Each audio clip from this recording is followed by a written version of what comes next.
Hello, ಎಲ್ಲರಿಗೂ ನಮಸ್ಕಾರ. ಇವತ್ತಿನ ಅಡುಗೆ ಬೀಟ್ರೂಟ್ ಕಟ್ಲೆಟ್. ಇದು ದೊಡ್ಡವ್ರಿಗೂ ಮತ್ತು ಚಿಕ್ಕವ್ರಿಗೂ ಎಲ್ಲರಿಗೂ ಇಷ್ಟ ಆಗುತ್ತೆ. ಬನ್ನಿ ರೆಸ್ಟೋರೆಂಟ್ ಸ್ಟೈಲಲ್ಲೇ ಮಾಡಿ ನೋಡೋಣ. ಇದಕ್ಕೆ ಒಂದು ಬೌಲ್ ತೆಗೆದುಕೊಳ್ಳಿ. ಚಿಕ್ಕದಾಗಿ ತುರಿದ ಒಂದು ಬೀಟ್ರೂಟ್ ಹಾಕಿ, ಒಂದು ಬೇಯಿಸಿದ ಆಲೂಗಡ್ಡೆಯನ್ನು ಸ್ನ್ಯಾಶ್ ಮಾಡಿ ಹಾಕಿ, ಒಂದು ಸಣ್ಣದಾಗಿ ಹೆಚ್ಚಿದ ಈರುಳ್ಳಿ, 1/4 ಚಮಚ ಅರಿಶಿನ, 1 ಚಮಚ ಅಚ್ಕಾರದ ಪುಡಿ, 1/4 ಚಮಚ ಜೀರಿಗೆ ಪುಡಿ, ಅರ್ಧ ಚಮಚ ಗರಂ ಮಸಾಲೆ, ಅರ್ಧ ಚಮಚ ಚಾಟ್ ಮಸಾಲೆ, ಅರ್ಧ ಚಮಚ ಧನಿಯಾ ಪುಡಿ, ರುಚಿಗೆ ತಕ್ಕಷ್ಟು ಉಪ್ಪು, ಸ್ವಲ್ಪ ಕೊತ್ತಂಬರಿ ಸೊಪ್ಪು, ಅರ್ಧ ಚಮಚ ಶುಂಠಿ ಬೆಳ್ಳುಳ್ಳಿ ಪೇಸ್ಟ್, 1/4 ಕಪ್ ಬ್ರೆಡ್ ಕ್ರಮ್ಸ್ ಹಾಕಿ ಚೆನ್ನಾಗಿ ಕಲಿಸ್ಕೊಳ್ಳಿ. ಬ್ರೆಡ್ ಕ್ರಮ್ಸ್ನ ನಾನು ಮನೆಯಲ್ಲೇ ಮಾಡ್ಕೊಂಡಿದ್ದೀನಿ.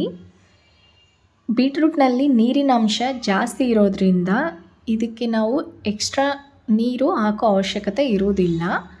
ಮಿಶ್ರಣ ಚೆನ್ನಾಗಿ ಕಲಸಿದ ಮೇಲೆ ಒಂದು ಚಿಕ್ಕ ಗಾತ್ರದ ಉಂಡೆಯಷ್ಟು ತಗೊಳ್ಳಿ.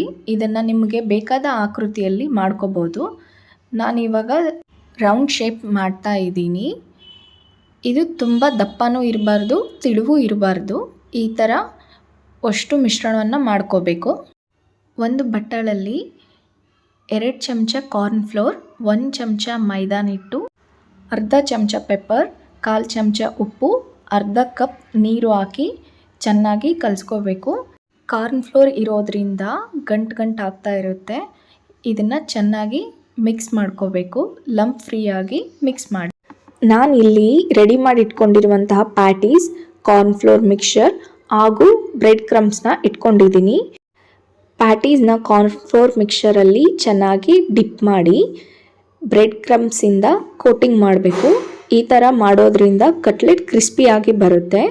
ಬ್ರೆಡ್ ಕ್ರಮ್ಸ್ ಇಲ್ಲ ಅಂದರೆ ನೀವು ಚಿರೋಟಿ ರವೆನ ಯೂಸ್ ಮಾಡ್ಕೋಬಹುದು, ಆದರೆ ಇದರಷ್ಟು ಕ್ರಿಸ್ಪಿ ಆಗೋದಿಲ್ಲ. ಈ ಥರ ಎಲ್ಲ ಪ್ಯಾಟೀಸ್ನ ಡಿಪ್ ಮಾಡಿ ಕೋಟ್ ಮಾಡಿ ಇಟ್ಕೋಬೇಕು. ಮೀಡಿಯಮ್ ಫ್ಲೇಮ್ ಗ್ಯಾಸ್ ಇಟ್ಟು 4 ಚಮಚ ಎಣ್ಣೆ ಹಾಕ್ಕೊಳ್ಳಿ. ಈ ಥರ ಎಲ್ಲ ಕಡೆ ಸ್ಪ್ರೆಡ್ ಮಾಡ್ಕೋಬೇಕು. ಕೋಟ್ ಮಾಡಿರುವ ಪ್ಯಾಟೀಸ್ನ ತವ ಮೇಲೆ ಹಿಡಿ. ಒಂದು ಕಡೆ ಚೆನ್ನಾಗಿ ಬೇಯಿಸಿದ ಮೇಲೆ ಇನ್ನೊಂದು ಕಡೆ ತಿರುಗಿಸಿ. 2 ಕಡೆ ಚೆನ್ನಾಗಿ ಬೇಯಿಸಿಕೊಳ್ಳಿ, ಆವಾಗ ಕ್ರಿಸ್ಪಿನೆಸ್ ಜಾಸ್ತಿ ಬರುತ್ತೆ. ತುಂಬ ಸುಲಭವಾಗಿ ಮಾಡುವಂತಹ ಬೀಟ್ರೂಟ್ ಕಟ್ಲೆಟ್ ರೆಡಿ ಆಯಿತು.